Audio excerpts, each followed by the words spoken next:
Hey everyone, and welcome to the 74th episode of the Liam McCullum Show. Today, I'm excited to be talking with Matt Kibbe. He is the author of Don't Hurt People and Don't Take Their Stuff, a Libertarian Manifesto. He is also the president of Free the People, an educational organization advancing liberty, and he hosts a podcast called Kibbe on Liberty, where he interviews guests like Thomas Massey, Rand Paul, John Miltimore, and Reed Coverdale. I'll link to all of that in the description of this podcast if you want to check it out. And also, it appears I must have changed a setting in Zoom before this interview because there are a couple times where I'm speaking and the camera doesn't switch over to me. So just a heads up if you are watching on YouTube or Odyssey. With that, remember to subscribe to the show, give this episode a thumbs up, and leave a comment if you have any thoughts.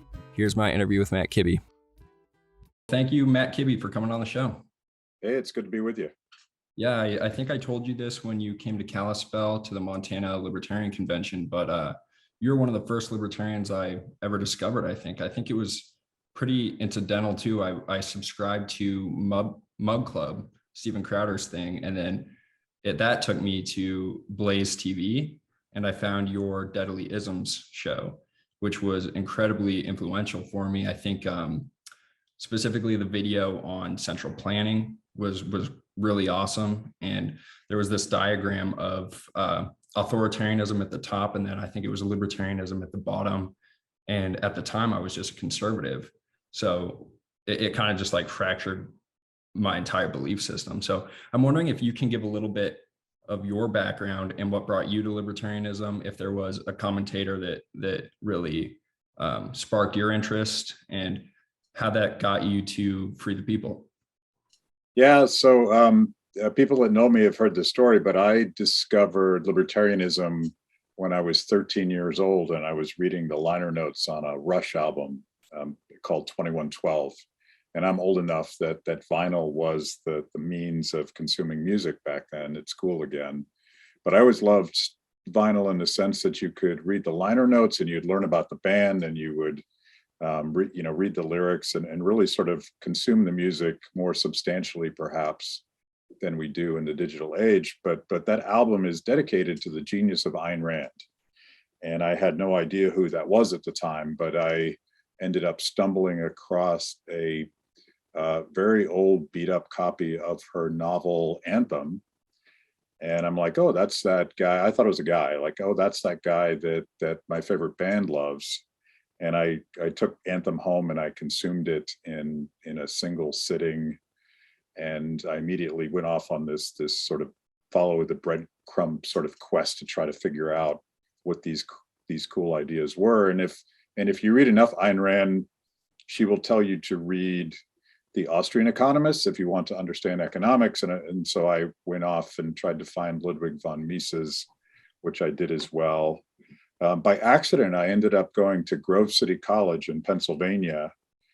And I had already read a lot of the Austrians before I got there. And I went there as a biology major. My dad wanted me to go to college and I didn't want to go to college. So I was like, fine, I'll go there, which happened to be the town we lived in. And it wasn't until about a year into Grove City College that I got in an argument with a now very dear friend of mine, Peter Boettke, who runs the Hayek Center at George Mason University, one of the great Austrian economists of our day. And we had this ridiculous drunken argument about the proper role of government. And he's like, you need to be in the economics department here. And what's funny about that story is you couldn't Google that stuff back then. So it was purely accidental that I found a professor of economics named Hans Sennholz, who was the chairman at Grove City College. And he's the same guy that taught Ron Paul economics, perhaps just a few years before I went to Grove City in the mid-1980s. So it's kind of cool that I went through this whole circular process, and here we are today, where a lot of these ideas are suddenly showing some importance and some vibrancy that didn't seem possible when I was young. Yeah, and then I actually discovered your organization a little bit after that, Free the People, your YouTube channel and everything like that. And you've made some really great documentaries over the years, including the one that you made during the pandemic about the lockdowns and everything like that. Do you want to just maybe share your story about that pandemic, the pandemic, and where you guys were at when it first hit. I know you and Terry had some plans at the beginning, kind of shook everything up, and then you produced this documentary. And can you tell a little bit about the stories that you came across while producing that documentary? Yeah, so Terry and I, particularly in the last 3 or 4 years, have started doing talks together, and it was accidental at first, but it became a very cool process where we tell stories. And that's, the entire mantra of Free the People is that, most people do not consume knowledge and information the way I would as an economist, and perhaps the way libertarians would, having read all of these books that we've read. And there's libertarians are sort of famously logical and perhaps a little bit spectrumy and awkward, but normal people process the world through their emotions, and there's nothing wrong with that. That's just what it's like for humans to do. So when we started Free the People, we wanted to translate the values of liberty into really compelling stories, and specifically targeting young people who might not ever read some of the books that I read when I was a kid. I think any strategy that involves plopping a huge copy of Human Action on everybody's desk is bound to failure. So we like to tell stories, and it's better if you can find a story that is based on an individual, because so many of our theories are a little bit hard to explain, because it's all about potential. It's all about creating something that didn't exist before. It's all about sort of stepping up and rising above your circumstances and what the government might do to you to succeed. And that goes all the way back to why I think Ayn Rand is a compelling novelist. So at the beginning of the lockdown, Terry and I were actually giving a series of talks about Ayn Rand's philosophy in Batumi, Georgia, the country of Georgia, not the state of Georgia. And we weren't sure if we were going to go, because there was already talk of lockdowns, but I'm old school in the sense that when I commit to do something, I do everything I can to keep that commitment. So we went ahead and we flew to Georgia, and we gave those talks. And again, it wasn't really about objectivist philosophy. It's about the really compelling stories that Ayn Rand tells, and the heroes and heroines that she creates, and how that might translate to the practical business of living every day. We had to leave Georgia a day early because we were afraid at the time that Trump was going to close the border, because there was all sorts of ridiculous rumors going on. So we made it home. And us being us, we had booked a short family vacation with a couple other couples in the British Virgin Islands. So we turned around and we got back on a plane and went to the British Virgin Islands. And it was there when I wrote my first piece about the lockdowns. And I'm still proud of this piece that I probably wrote about March 10th of 2020. And I wasn't thinking about sort of the Hayekian critique of scientism, and maybe we can get into that because I think it's relevant to COVID lockdowns. I was thinking about Frederick Bastiat, and Bastiat in his book Economic Sophisms has this, by the way, he's a storyteller, as any good economist actually is. He was talking about this miraculous thing that happens every time the people of Paris wake up in the morning, and they go to bed and they have not a care in the world, and they don't imagine what might happen if food didn't show up in the market the next day. And this, of course, is in the 1800s, but the metaphor still applies. And he's talking about this infinitely complex division of labor, and all of these people that are working to serve those Parisians who are sleeping so soundly. And it's almost as if a miracle happens where this stuff shows up, but nobody really cares because it's there. And I was thinking about that in the context of the supply chain, which we now know is not something that survives all sorts of political meddling. And I wondered what would happen at the time, you may remember the hashtag was "Stay the fuck home," and I was particularly riffing on that. I'm like, surely the politicians and the people that are scared and the epidemiologists who are telling people to stay home, they don't really mean it, because if everybody stayed home, there would be no food in the morning. There would be no energy. There would be nothing that we just assume will be there when we want to live our lives. And what I didn't realize at the time, which I now very much realize now, was that the politicians and the planners that wanted us to stay home were actually talking about creating two classes. You have the laptop class, the elites, particularly government classes and people that sort of feed off of that. The people that never ever worried that they might lose their jobs during this pandemic, they wanted to stay home and have the rest of us bring food to their door. And you've seen this again and again and again, most recently with nurses and other healthcare practitioners who probably got COVID, not staying home, are now being fired because they refused to take this vaccine. But my original instinct was, this is going to be a supply chain disaster, because people can't stay home for extended periods of time without breaking all of these links that create that infinitely complex and beautiful web of distribution that Frederick Bastiat was talking about. So that was my instinct. Terry and I never really locked down. We did for a couple of weeks. We were waiting to see what was going to happen. And at the time, I saw the demonization of Rand Paul. You may remember Rand Paul was one of the first guys to test positive, asymptomatically tested positive.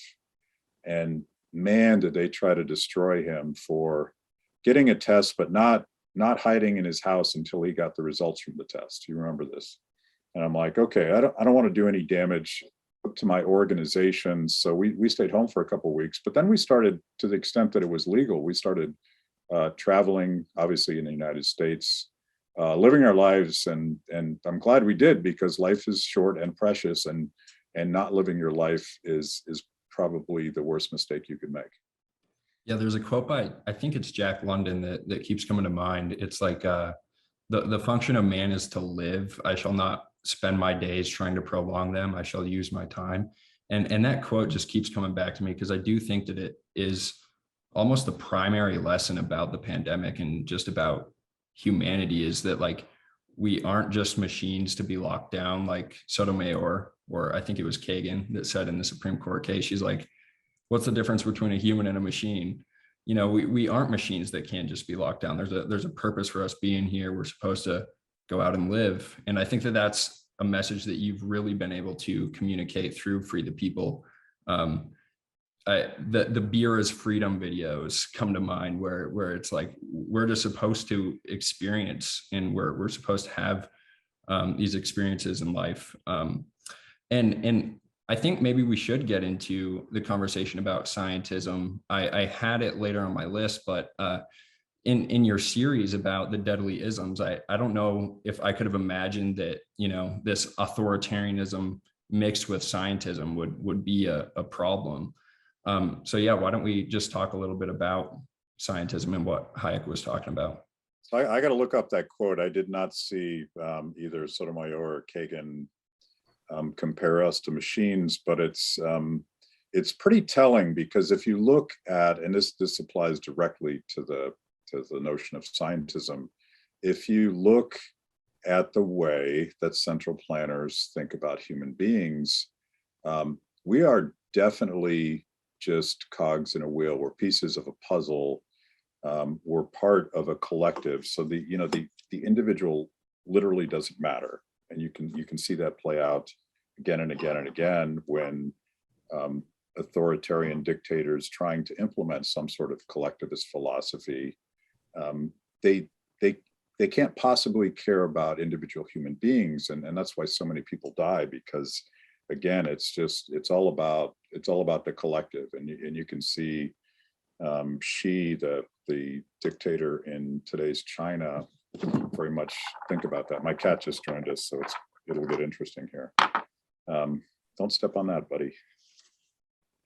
You want to say hi? What's its name? This is Reardon, by the way. All my cats are hardcore Randians, and I could get into my whole theory about pets as well. But Do you consider yourself a Randian or an objectivist? Just on that point. I don't, and in large part because I don't like isms generally. Mm-hmm. I use the word libertarian because I can't think of a better word, but I sort of agree with Frederick Hayek when he talks about, you don't mind if he joins, do you? No, I don't care. He laments the fact that we lost the word liberal, because liberal has context and meaning, and liberal, before it was perverted in its meaning, just meant free. It meant all these values that we very much care about. Can you take me? Is this a video thing that we're doing? Yeah, but it doesn't matter if it's honestly kind of cool. But if you want to get him off, you can. No, he's it's, all the dog lovers will hate this, but not this guy. But what am I saying? Oh, so the idea that we are machines is actually relevant to the dehumanization of the science of human action, and that was specifically what Frederick Hayek, in one of his most important books called The Counter-Revolution in Science, he was talking about this new deadlyism, which I haven't done a show on yet, called Scientism.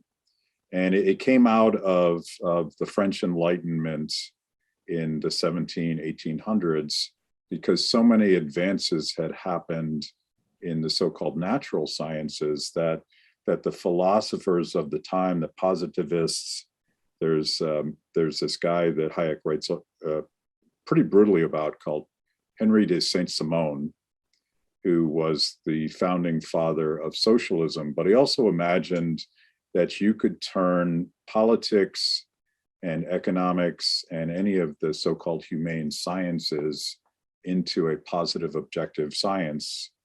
And the problem with that is that humans are not robots. Humans make choices. Humans have dreams and aspirations, and they can't easily be modeled the same way that particles in a physics experiment could be, or in the way that you would have inputs going into a calculus equation. And this is completely relevant to what's different about Austrian economics, because Ludwig von Mises wrote a book called Human Action, and Hayek was his greatest student, perhaps. Some people might dispute that, but I think that's true. And the whole point of it was, you can't model people's behavior based on an equation. But that's precisely what the socialists were trying to do, going all the way back to Henry de Saint-Simon. And it was inputs and outputs, and just thinking that it was both doable and moral to manipulate people the way that you would manipulate a science experiment. So that, like, I just, more recently, I wrote the first academic paper I've written in probably 30 years about Faucism and Scientism, because the arrogance of the modelers of COVID, the arrogance of the lockdowners in COVID, I think they very much view us as sort of farm animals to be manipulated and experimented with. And, to me, a vaccine passport makes perfect sense if you're raising cattle. It's morally repugnant if you're talking about the lives and the livelihoods of free people. But I honestly don't think, and I don't think this is hyperbole, I don't think Fauci really sees a fundamental distinction there. Yeah, I think you're probably right about that. And I had your video, I think I mentioned it earlier, about like what dictators don't know. That video was very influential on me in the concept that there's all of this the amount of detail that a central planner thinks they know to be able to control an entire economy is just like, it's crazy because they don't know the personal relationships between, you know, businessmen and their employees. And there were plenty of tweets after OSHA, the OSHA mandate was struck down by the Supreme Court, where people were saying, like, if the government doesn't have the authority to do this, they don't have the authority to do anything. But it really just goes back to the principle of, like, localism, in my opinion. Who's closer to the problem? And I think that your video kind of explaining the calculation problem really highlights that problem. And Fauci in the pandemic has been the biggest, I guess, example that people can focus on, because I don't think there's ever been really a time in history where this many people are focusing on an issue like this. Yeah, like, and you know, Hayek's fundamental critique of central planning, and he would call that socialism, because the original definition of socialism, it's all confused today, but originally socialism meant replacing free choice and the market process and prices and ownership and exchange with a central one-size-fits-all top-down plan. They were just going to eliminate that stuff. And there's been 2 or 3, I think, pretty important examples of actual Marxist socialists trying to implement such a plan. And the first was under war communism under Lenin. The second was the Great Leap Forward under Mao. And the third one was Pol Pot in what is that, the late 1960s, I think. And those 3 examples happen to be moments in history where they killed so many people. Pol Pot killed, I forget what the percentage is now, some massive percent of his population, like 30 or 40% of Cambodians died, because the idea was to take whatever it is that the market was doing and replace it with your vision for how society should be. And in Pol Pot's case, he also learned his economics in Paris. He thought that Cambodia should go back to this idyllic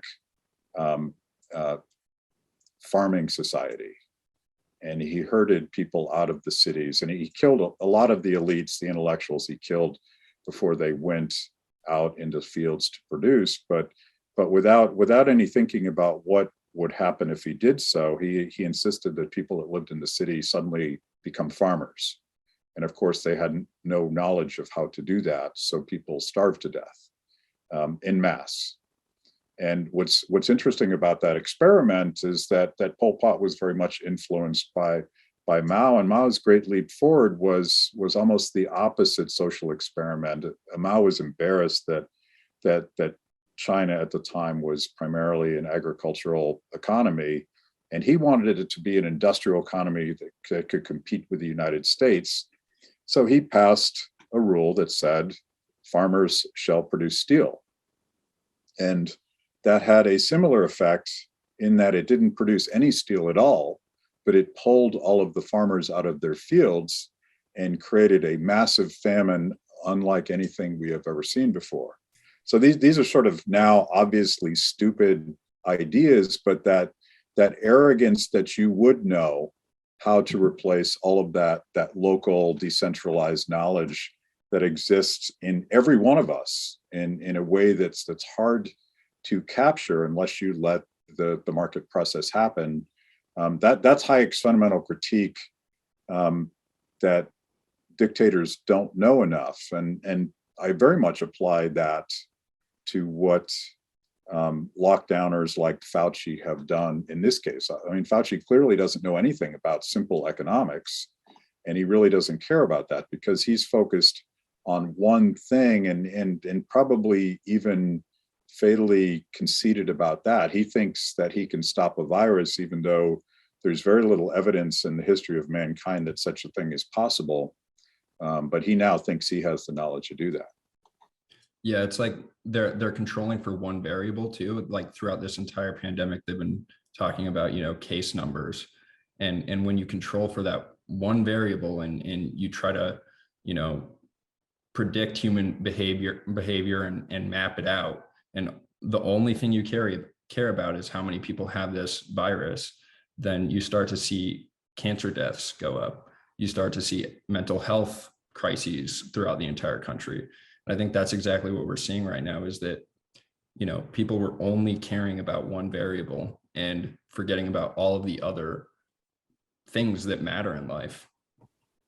Yeah, that goes back to Frederick Bastiat. He has this famous essay called "The Seen and the Unseen," and speaking specifically of political mandates, they see a problem, they pass a rule that they claim is going to solve that problem, but they don't see all of the unintended consequences that naturally come from that. And that's been it goes back in a smaller way to the knowledge problem. They don't know enough to do the things that they say they wanted to do. And you compound that with the other problem, which is whenever you centralize power in a way that would be required to reorganize things from the top down, you create monsters. And anyone with that much power naturally will abuse it. And I think we're now seeing, I'm not a conspiracy theorist that believes that from day one they did this to us so that they could subjugate us and control us and turn us into farm animals. I think political arrogance turned into political stupidity, turned into expediency, and now the power hungry monsters are starting to emerge and saying, you know what? Let's create a social credit system, just like in China, because we really need to control people. And I don't know if you saw it, but I believe it was yesterday, the Salt Lake City Tribune editorial board actually wrote an editorial saying that the state of Utah should use their National Guard to police and lock down anybody who has chosen not to be vaccinated. Wow. It's like drip, drip, drip. And suddenly you're seeing these full-on fascist proposals, and nobody's like freaking out. Like, how on earth does any editorial board of any paper in the United States suggest such a thing without immediately getting denounced by anybody with a shred of decency? It's weird, but we're now like 2 years into this thing, and people aren't acting rationally anymore. They're afraid. They're very hateful of anybody else who they think is now the enemy, right? Something I was surprised to see was kind of the narrative that came out where people were willing to give up liberties just because they wanted to be free and they wanted to go out in public again. So it's kind of like this narrative has evolved into, well, why don't we just get everyone vaccinated or shut down the unvaccinated so that we can live our lives? So it's become like, not only did they give an incentive for them to get vaccinated and then so that they could go outside, but now they're convincing people that we should be able to use force so that they can live their lives. And I think they're separating people into camps through that way. In a sense, they're the people who are already vaccinated, they're giving them more reasons to want to use force against the unvaccinated. And on your point about like the calculation problem earlier, a lot of people look to like the toilet paper crisis at the beginning of the lockdowns where there were shortages everywhere. And part of this problem was that, they put price controls, they don't allow price gouging. So there really is no way for these people to have like price signals to see how much demand there is for toilet paper. And I don't know if you saw this, but there was an article that was suggesting that we need to put price controls on businesses who consider raising prices because of inflation.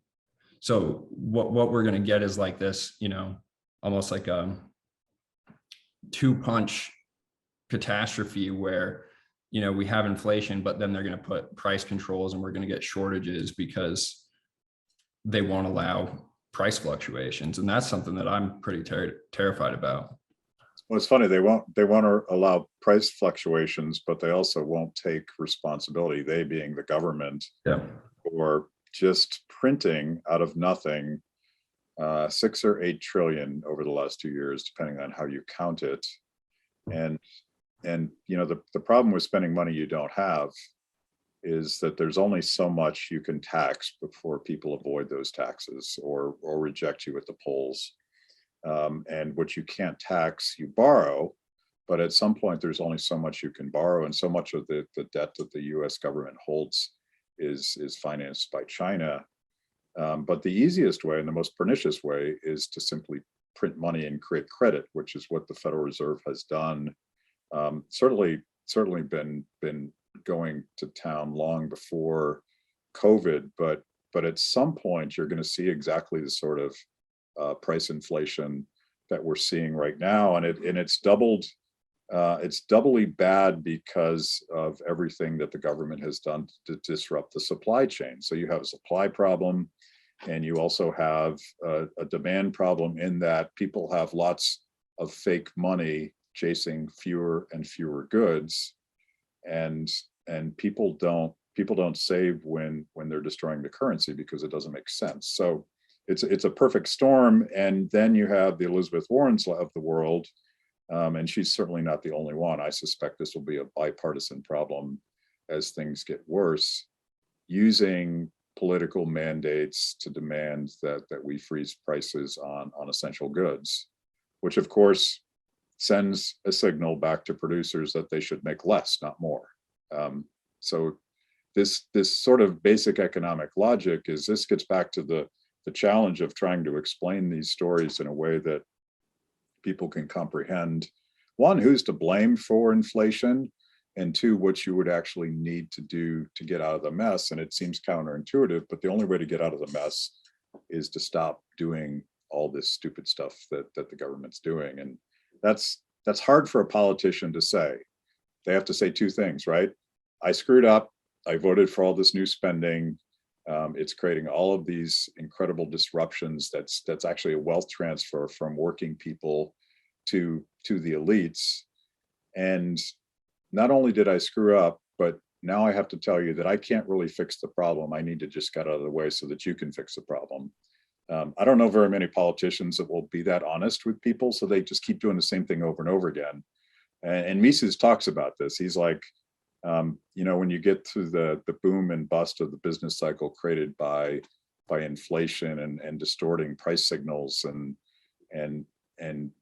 creating all this malinvestment, it can be fixed, but politicians have to be honest enough to get out of the way. But instead, they double down. And I think that's what we're going to see right now. They're going to keep doubling down on bad policies, and it's going to create insane and frankly, some unpredictable results that even we won't be able to predict. Yeah, I think Jerome Powell has already kind of admitted that they got it wrong, but he's not going to admit the second part. He is going to double down, and he's up for renomination anyway. So I think I think you're right about that. And I don't know if that implies that they're going to just continue to print, or if they really are going to raise interest rates. But I don't see things going well. Like Ron Paul always said, like when he would question the chair of the Federal Reserve, he would say, no, you just need to admit that you can't do your job. Like your job is impossible. You can't control the economy. Yeah. And there was, a lot of Fed watchers advocate more simple rules that don't involve really bizarre things. Like, I believe part of the Fed mandate today is full employment, as if monetary policy could create full employment. Their mandate, to the extent that they exist, should be simple, to not corrupt the value of money, which would, Ron Paul wants to end the Fed, but there's this cool old video of Frederick Hayek, pretty late in his life, where he's talking about the denationalization of money, and he's predicting cryptocurrency. He has no idea that such a thing is coming, but he's like, it's going to be impossible to dismantle the government banking system So we're going to have to figure out a workaround. And to me, as much as I would love to end the Fed, and I'd love to chant it as much as anybody else, I think it's impossible to imagine that the regime and this massive ecosystem of interests that sort of feed off of manipulating the money supply would ever allow that to happen, which is why they're so freaked out about Bitcoin. Like when Hillary Clinton says that Bitcoin is evil, you know that it's you should like put all of your eggs in that basket, not financially, but just in terms of social transformation. I think blockchain-based decentralization is one of the things that makes me hopeful. And what's interesting is that Hayek predicted it, even though he couldn't have imagined how exactly it was going to happen. Yeah, that's really cool. And about Hillary Clinton, it's crazy that they're thinking about running her again. I heard somewhere, I forget who said it, but it was like, we should just elect her, because if the empire is going to fall, like it should be her face on, that kind of like makes like everyone thinks of Hillary Clinton when they think of the empire falling. Well, it's like it would be the same choice that they made with Joe Biden, and and we could get into politics here for a second. The difference between what actual Democratic voters and independent voters wanted, if they had their way, they would have gotten Bernie Sanders, who I certainly don't agree with on economics, but in terms of his political posture within the Democratic Party, he was an outsider. He couldn't be trusted. He essentially would have been the same thing to the Democratic Party that Donald Trump was to the Republican Party, an outsider that they couldn't control. So they chose the least viable candidate and circled the wagons around Joe Biden, because their thinking was he's one of us and we can control him. And so they, if they could get Hillary Clinton across the finish line, she would be one of them, and she would maintain all of the things that big government feeds off of, in inflation and expanding the money supply, spending trillions of dollars we don't have, the drug war, the war on terror. Just go down the list of all these things that have created these huge ecosystems of big government that is both inside and outside government formally. And Bernie was challenging a lot of that, right? He was against mass incarceration, and he was against the war on drugs, and he was against the never-ending war on terror, and he was against crony capitalism. And those are the worst things that the establishment wants to hear. And in that way, he sounded a lot like Ron Paul, right? At a superficial level, Ron Paul and Bernie Sanders could have given the same speech, and they were both treated the same way by the party elites within that machine, and probably exactly for the same reason. So the question is, what's going to happen with the two-party cartel? And because in a lot of ways, Trump broke the Republican cartel. He was not one of them. And Bernie would have if they hadn't cheated him out of it. So you have all of this breakup of the two-party cartel, and I think it's hopeful and interesting, but it would be the last piece of the top-down structure to fall, because it's already happened in media. I forget how much bigger Joe Rogan is from CNN, but it's comically astronomical, and that's awesome, and that's one of the things that gives me hope. Yeah, and the RNC just announced that they might start requiring all of their candidates to not participate in the debates. So, I mean, if there's an alternative that pops up, which I think would be amazing, like if there was a long form podcast that invited all of these candidates on and actually, required them to spell out their ideas and sit down for like 2 hours, I think that would be so much more valuable than having them stand up and talk about sound bites. And because a lot of these guys, they get prepared behind the scenes and they think of these things ahead of time, and it's nothing of value. But if you actually had to sit them down and pressure them and make them like come up with a coherent argument for their policies, I think that we would weed out a lot of these people. Yeah, and the current structure of the debates, beyond the fact that they don't allow anyone other than Republicans or Democrats to participate.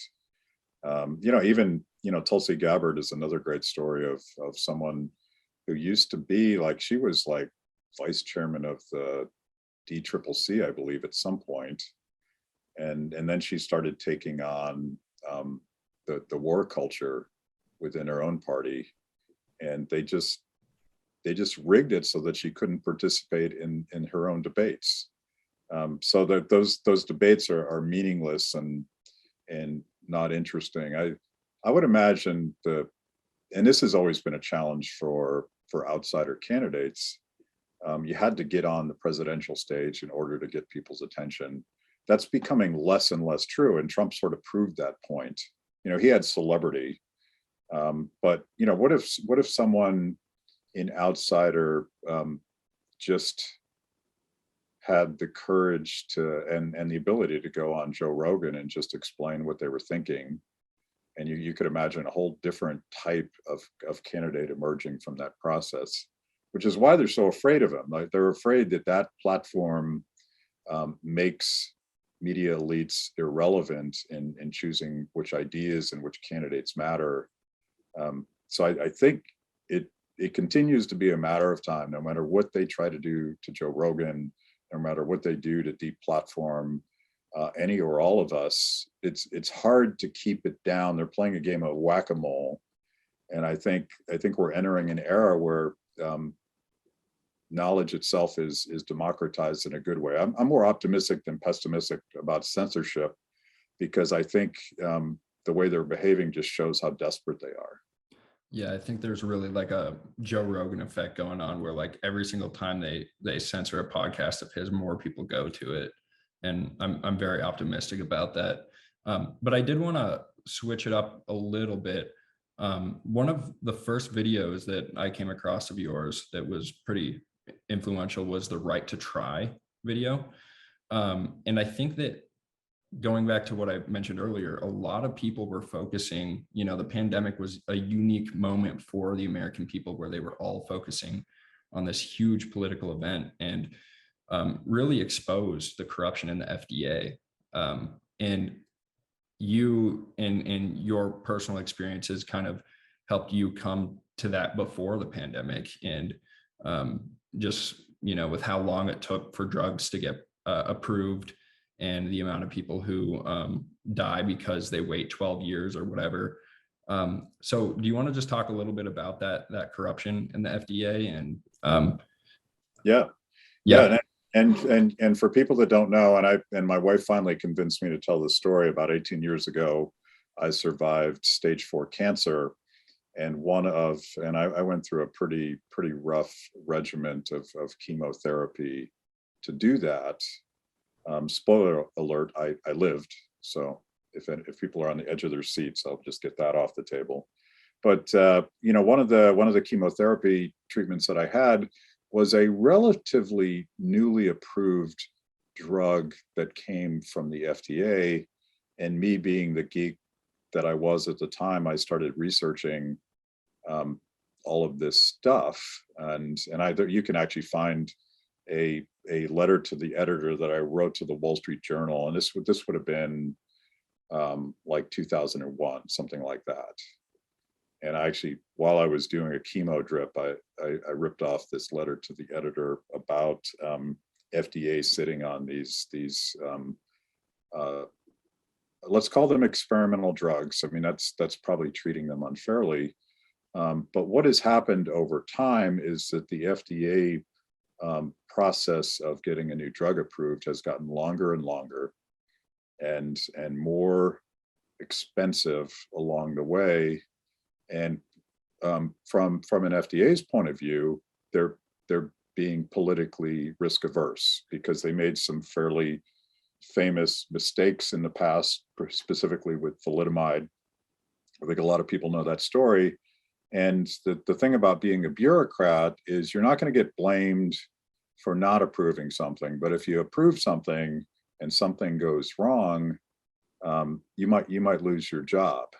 And that's true. That's generally true of all regulatory agencies. So they famously slow walk things, particularly if it involves taking any sort of risk, even if people are dying along that process.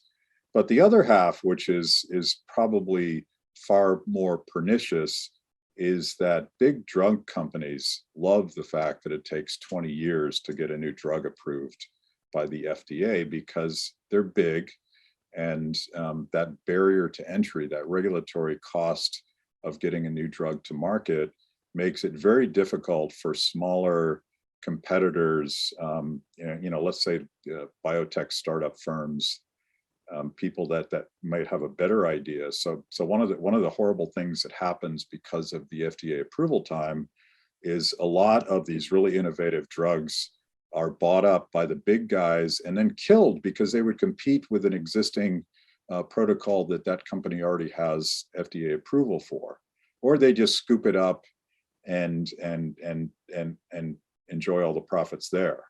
So what Right to Try is, and Donald Trump did some things on this, probably not nearly enough, but what Right to Try basically says is if you are a patient with a likely death sentence, so let's say you're a cancer patient, let's personalize, and let's say that it was me with stage 4 cancer, and one of the drugs that saved my life wasn't available. I would have had the right to try that drug because the cost benefit for me would be quite different. Like, it's not approved yet, but I think it's worth taking that risk.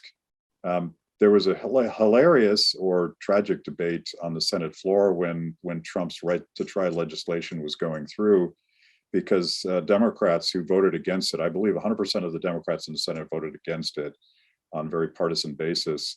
They would actually stand in the well saying, we can't let people who are going to die make this choice because they might die if they make the wrong choice. And that's the logic of not allowing people to choose their lives.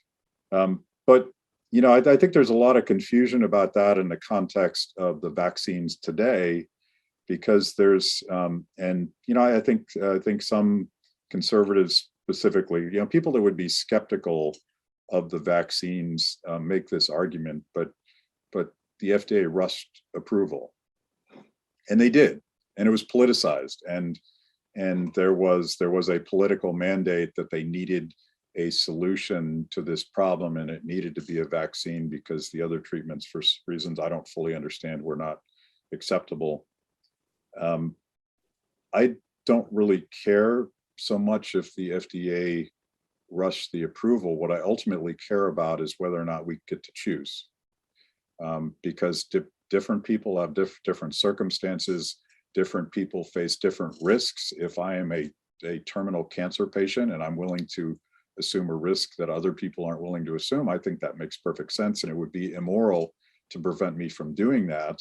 I would say the same thing about vaccines. They should be available, but the idea that we would force them on people is just as immoral, if not more so, than preventing me from trying a life-saving drug. And I think it all gets down to freedom and choice, and as doctors' ethics would say, informed consent.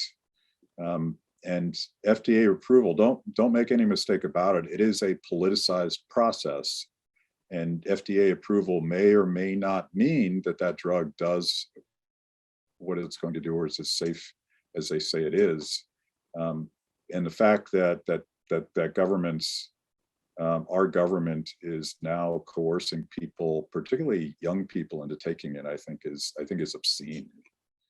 Yeah, I agree. And I was going to bring that up, that like, I don't think the argument that a lot of people make that, these vaccines were rushed are good ones, is that they are trying to force it on people. And also just the way that, the interests or the corporate interests are merged with FDA interests, like, and the fact that there were only a few companies that really came out on top that they supported in warp speed, and how other countries can't use the same vaccines and can't make the same vaccines and distribute them themselves, all goes to show that it's just one corporate scheme, I think. And they're using the government to force it on people. And I think that's the worst part, not that they're speeding up the process. Yeah, one thing I learned, I don't know if you watched the Joe Rogan interview with Dr. Malone. Yeah, I probably wouldn't have if they hadn't banned it. And I'm like, okay, now I have to. But one of the things that I learned from that interview, which I knew, but I didn't realize to the extent which the distinction between government financed research and pharmaceutical development are intertwined it's probably almost indistinguishable at some point, where government ownership, involvement, initiation started, and where so-called private pharmaceutical company benefit ends. So I think it's, the technical word for that is fascism, right? Government control of the means of production, but maybe it's even more than that. It looks like the government may own some of the means of vaccine production. So this is there's no like free market argument for or against this kind of stuff. And people that some libertarians make this argument. A lot of libertarians now make this argument about tech censorship, or in defense of big pharmaceutical companies. Well, it's a private company; it can do whatever it wants. It's not really. These things are incredibly screwed up now, and I would be more and more skeptical of the same pharmaceutical companies that saved my life 18 years ago when it comes to the vaccine, because there is something really fishy about the fact that these vaccines that are available to us in the United States continue to be only approved for emergency use by the FDA. And part of emergency use, in order to get that designation, there cannot be alternative treatments available. And so you have the government push on vaccines, and they're pushing on boosters, at the same time demonizing alternatives. I won't even name them, so we don't get you banned.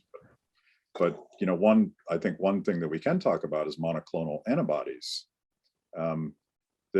Everyone seems to agree, unlike those other things, that monoclonal antibodies are a very, very substantial life-saving treatment, particularly if you receive them early on in your bout with COVID. And something really weird happened. I can't quite pinpoint when it happened. I remember when it became a public thing, when Ron DeSantis in Florida was being very successful with monoclonal antibodies. The Biden administration basically took that away from it.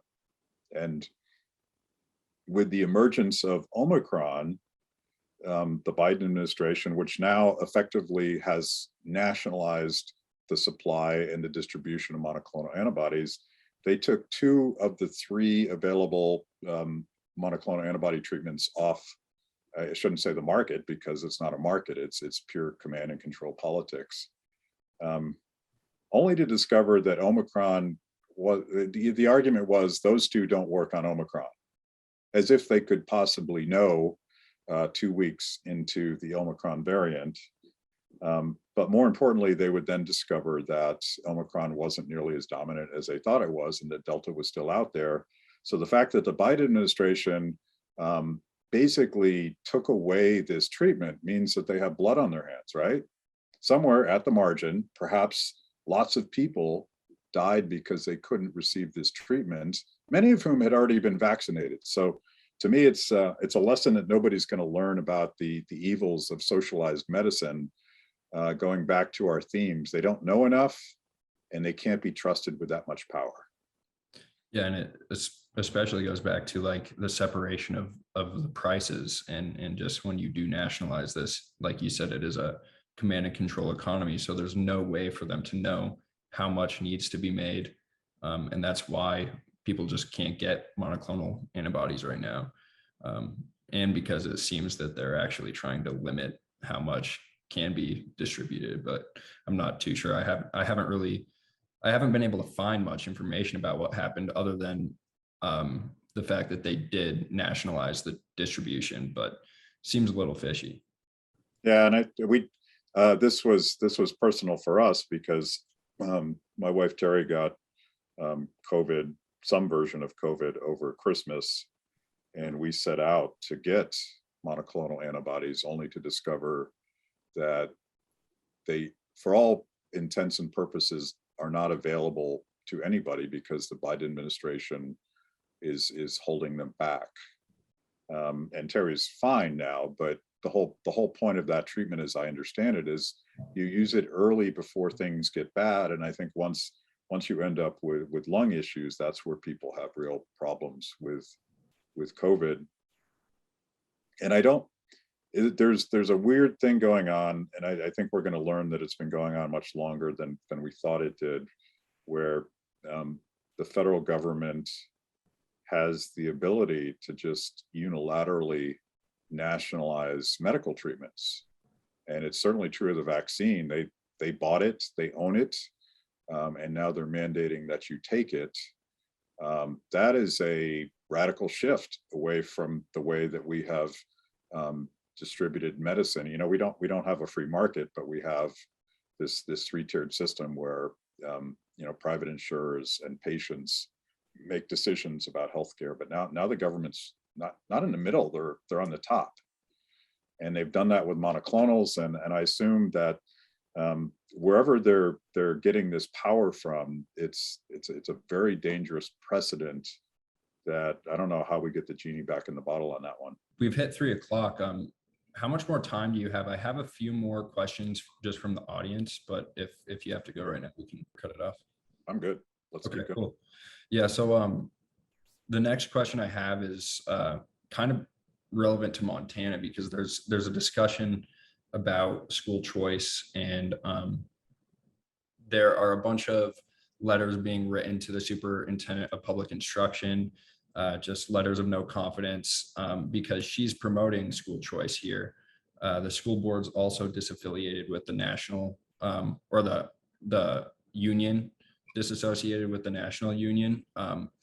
And a lot of parents have been out protesting school boards and everything like that. And you came out with a new documentary, I think about a week ago, called Sick Year.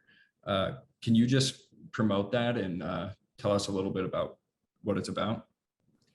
Yeah, and this is I'm almost sad that the timing for our new documentary is so good, because we made it in 2021, and it is a story of, we went and found a bunch of moms that had gotten so fed up with the government / public school system because of all the things, because of virtual learning, because of masking, but because of the potential of forced vaccination. They all had their own concerns about the dehumanizing nature of it.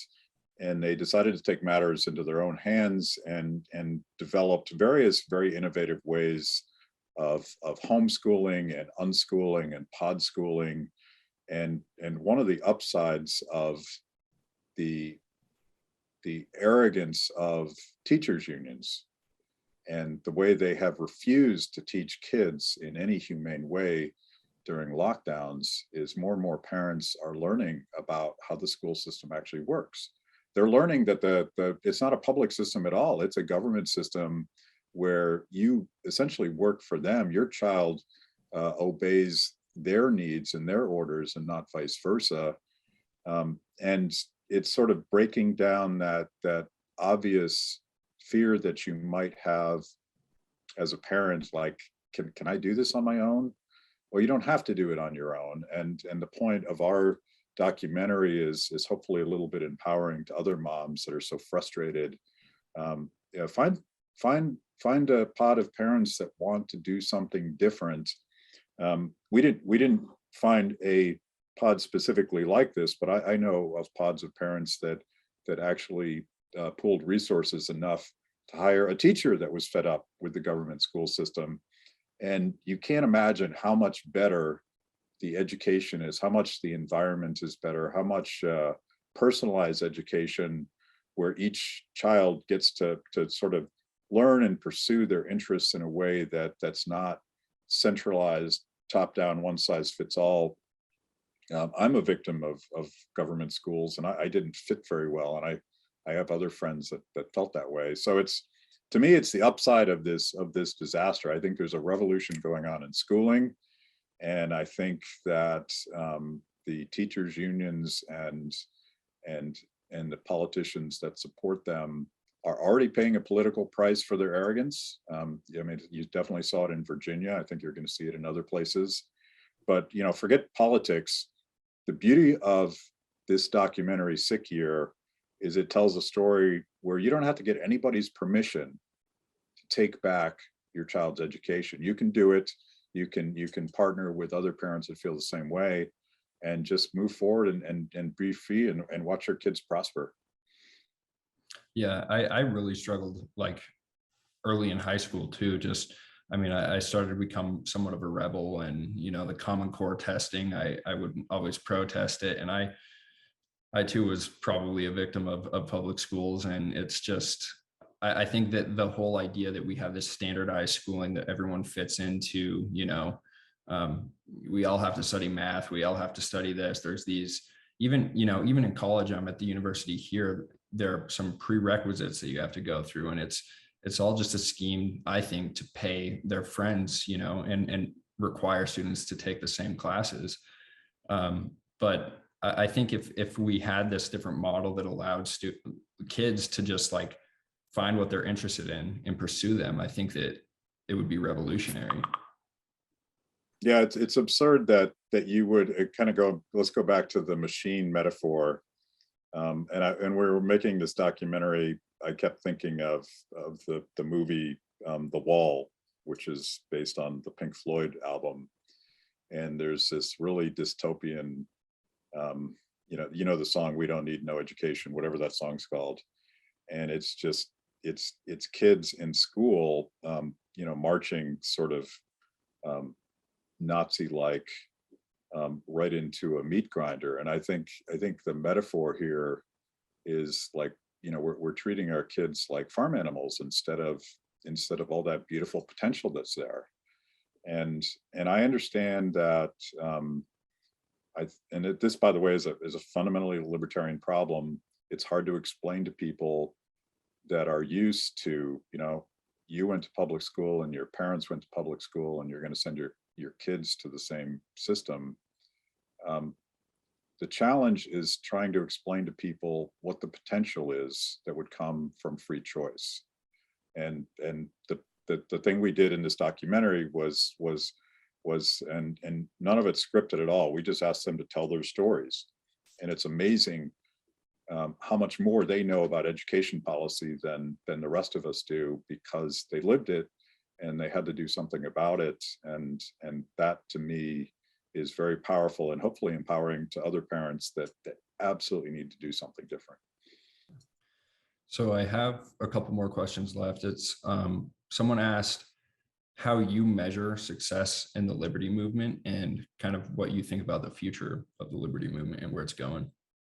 So it's a very good question. It's very difficult to measure social movements, as anybody knows. And if you're spending too much time measuring things in a very quantifiable way, you're probably fooling yourself into creating metrics that may not be as meaningful as you hope they are. The entire strategy of Free the People was to get upstream of politics and to get into the popular culture and create that conversation and that common narrative that explained why it was that liberty was a better way to live your life than subservient. There's a market disconnect there, right? Like, and we haven't really talked about media censorship and the social media industrial complex, and what was it? DirecTV just deplatformed OAN. Do you know what OAN is? I know what it is, but I've never watched it. But it's kind of a Fox News want to be channel, and they're just pushing everything that's not the same out of culture to the extent that they can. But that creates the potential for a counter revolution. and we want to be part of that. I think to the extent that people can, they should really focus on the cultural narrative and not just politics. But practically speaking, we measure our stuff. The nice thing about social media is you can measure everything. And one of the proud things I would say about our documentaries and my show, Kibbe on Liberty, and other stuff that we produce is we get lots of views, but our watch time is substantial. I think on YouTube it's close to 10 minutes, which is very much at the higher end of that kind of stuff. So you have an ability, to the extent that you're not being censored, to measure whether or not your stories are compelling. You can look at the audience that you're reaching. We don't spend a lot on social media because we like, the nice thing about organic views is that they actually give you a sense for whether or not your stuff is working. But ultimately, I think we should all be working towards a sort of a freer marketplace for ideas where we can tell compelling stories that aren't like so on the nose that they only appeal to the libertarian faithful. But I'll quote Mao here in a sympathetic way, something to the effect of "Let 1,000 flowers bloom." And I know libertarians argue about this, right? Like, should we do the Free State Project? Should we do the LP? Should we do the kind of cultural outreach that Free the People's doing? Should we do politics? What should we do? And I suggest you do the thing that you're good at, and try to figure out if we can create a cooperative division of labor. Like, I don't think these things are competing with each other. And I wish libertarians wouldn't spend so much time fighting with each other, because we could use each other's help. But, do what you're good at. But we really need storytellers and artists and actors and creative types that can get into the culture.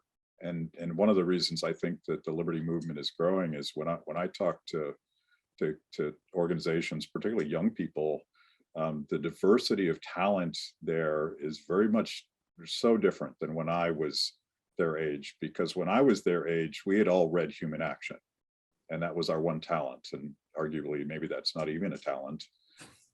It's not like that anymore, and that tells me that we're diverse and growing, and that's a cool thing. Yeah, another question that someone asked was, since you kind of were targeting more like younger audiences, what strategies and I guess what has worked? What have you found appealed to them the most? Beer. It's all about beer.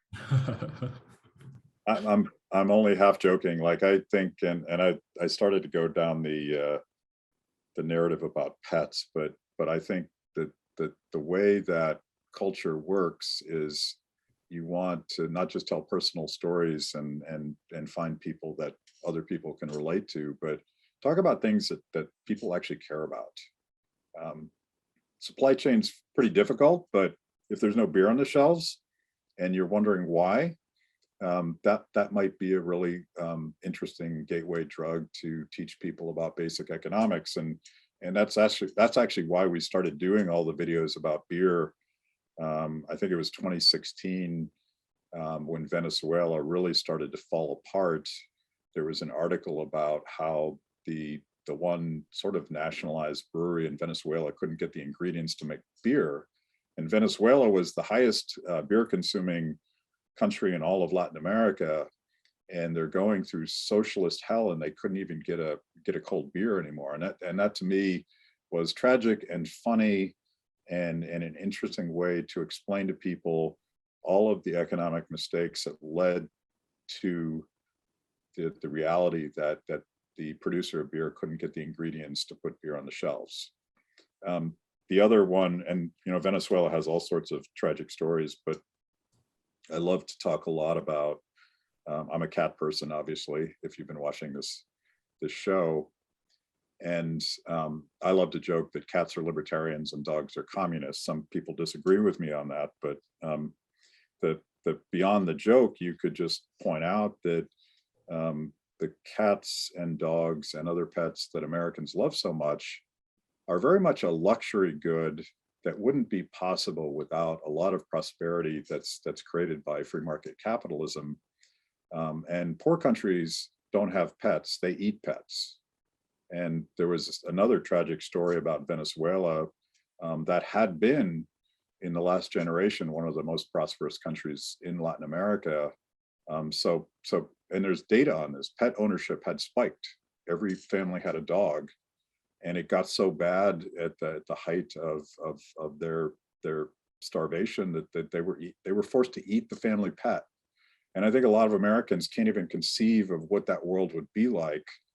But it personalizes it in a way that we're like, oh, now I get it, because everybody I know loves their pet.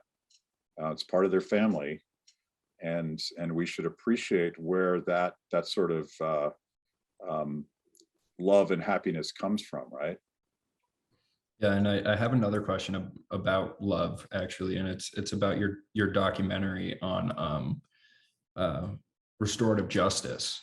And I'm glad someone asked this, because something that I always think about is the video of Botham Jean, his brother, in court forgave Amber Geiger. I don't know if you've seen this video, but it's one of the most moving videos I've ever seen, because she was the police officer who came home and Oh yeah, okay. Killed Botham and entered the wrong apartment, and the brother just in court forgives her and gives her a hug.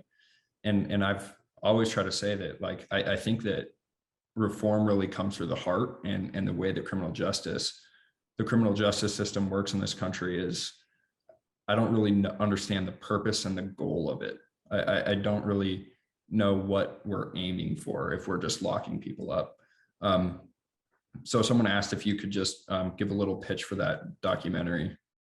Yeah, like even before I started Free the People, we had worked a lot on criminal justice reform and mass incarceration, and certainly ending the drug wars is a key piece of that puzzle, because we do have an insane over-incarceration problem in the United States.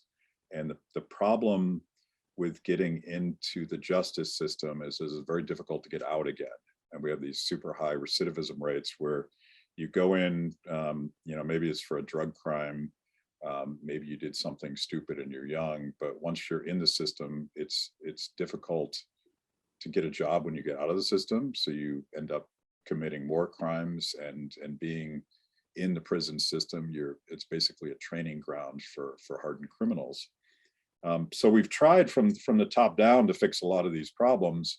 And unfortunately, like everything else we've been talking about tonight, there's an ecosystem of interests, public and private, that like mass incarceration. And it's not just the private prisons, it's the police unions and the politicians that have to be tough on crime. We know how we got here. So there's this concept called restorative justice that is radical in the sense that it allows for the victim of a crime, in cooperation with law enforcement and the person that committed the crime, to opt out of the traditional justice system and go into a restorative process, which might look a lot like arbitration. They would never use that word, but it's where the community and the victim engage the person that did the harm, and they try to work through the taking responsibility for their actions, and if they're willing to do that, ways that they might try to make the victim whole. And it's not really about money, because most of these people that have committed these harms don't have the money in the first place. And the documentary we did, How to Love Your Enemy, is about a community in Longmont, Colorado that has implemented this program. And I think they're about 20 years into it right now. And there's two interesting things about it. It works insanely well. It's transformational. I think the recidivism rate is for young offenders that go through this process is approaching zero, which is the opposite of the justice system, which is approaching I don't know what it is, 70, 80%, something insane like that. But the other thing is, they didn't have to get permission from the president. They didn't have to wait for Congress to pass legislation. They didn't have to get permission from the governor or the state legislature. This was a bottom-up community-based decision that they made with law enforcement to fix their own system. And I love that bottom-up approach to things. And it might be a way for all of us in our communities to push against mass incarceration without hoping that the right guy gets elected, because that, as we know, can be a very frustrating process. So yeah, check that one out. We're very proud of that. It's won a ton of awards. It's actually become, and if anybody wants to do this, talk to me.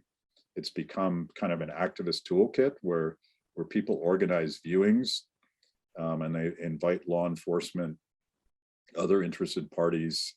We even had BLM, Black Lives Matter, come to one event in Colorado. It's kind of interesting seeing all these police cars drive into a movie theater where we were showing it, and not be anxious that the cops were showing up. But it's a cool thing, and really sort of inspirational, and another great example of what people can do if they're willing to take the liberty and the responsibility to do it for themselves. Yeah, and I'll reach out to you about that, because I'm organizing a student group on campus here, and I think it would be great to do something like that, show the film for students here. But the last question I have is, through your podcast, Kibbe on Liberty, have there been any guests that you were just really excited to land? A lot of them, actually. And I did a cool one with Penn Jillette and Glenn Beck together. The great thing about having Penn Jillette on your podcast is you don't have to say that much. You just have to say hi, and he goes. One of the most popular ones we ever did was a conversation between Tulsi Gabbard and Thomas Massey.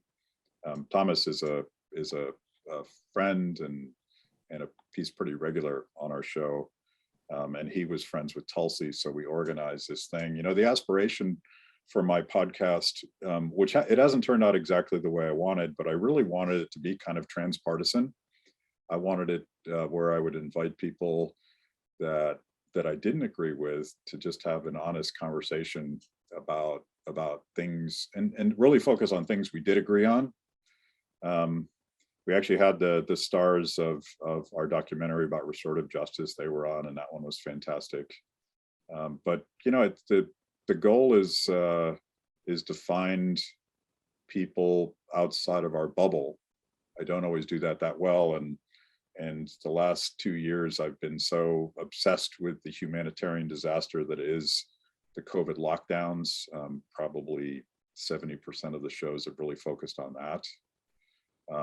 A one that I just did that's pretty cool, to the theme of transpartisanship, is Janine Younds, who is a civil liberties attorney, former Bernie Sanders supporter, who is now a libertarian because of lockdown. She can't believe, from sort of a lefty bleeding heart perspective, what they're doing to us and what they're doing to people at the margin because of lockdowns. And I think there's a window of opportunity there to reach people left and right that are repelling against the authoritarianism of the lockdowns and the carelessness of it. That should be a space where all of us could think sort of ecumenically about how to grow the movement. And so my long answer, but you know, Kibbe on Liberty is sort of morphing into that. You know, the revolution against authoritarianism, and I hope to find people across the spectrum that are sort of in that space right now. Yeah, that's something I've been trying to reinforce, is just that, especially the lockdowns, the pandemics, the policies underneath the pandemic, like it has been transpartisan. It's not a right or left issue. I think a lot of people think that it is a right issue, but it doesn't. There's nothing about it that would make it specifically right wing. There are people that are being targeted on both sides. I think that, you know, there are the anti-vax portions of the left, and they've been around for a long time. So really, we should try to reach out to all sides and try to unite underneath this. But yeah, if there's anything else that you want to say, please do, and let people know where they can find your stuff. Yeah, just if you're interested, spend some time at freethepeople.org. And we publish all of our video content on multiple platforms, and you're likely to find it wherever you consume content. But it's also organized on our website, which is basically a video channel. So if you're interested in the deadly isms, and we've done a whole series on the tragedy of socialism. We produced a ton of different documentaries about all sorts of subjects. It's all meant for the liberty curious, and for those of us who are already sort of converted pro-liberty people. There might be something there about how to communicate these ideas in a way that's persuasive outside of our own political tribe. Yeah. Well, thank you so much for coming on. It's been great. Yeah, this has been a blast. Thanks a lot. It's the weekend and we can let go